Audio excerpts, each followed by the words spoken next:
How to avoid PCOD for younger women or the one who are in a teenage time at the moment? Yeah. Actually, there are certain what you call signals or whatever like some kind of things will come in the appearance of the girl or in her history, which would actually forecast her reproductive career in the years to come.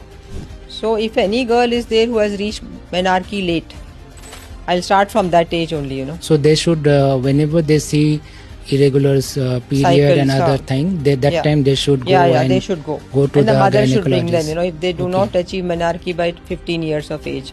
And WHO and certain organizations have kept it as 16. Her body mass index is reaching 30 at a very young age.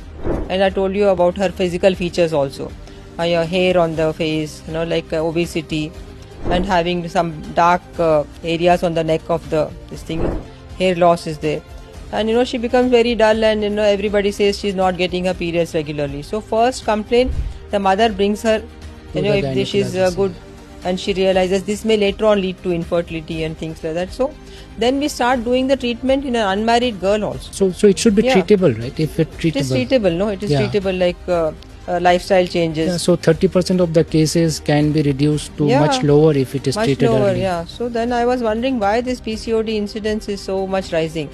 Then they said all these modern lifestyles, all these plastics, all these pollutants, they go and cause some type of epigenetic changes in the egg. There's a long-term changes. Long-term change, So the environment, how it affects your genetics also is there, See how we got modified from the time we were centuries back, and now we became like this.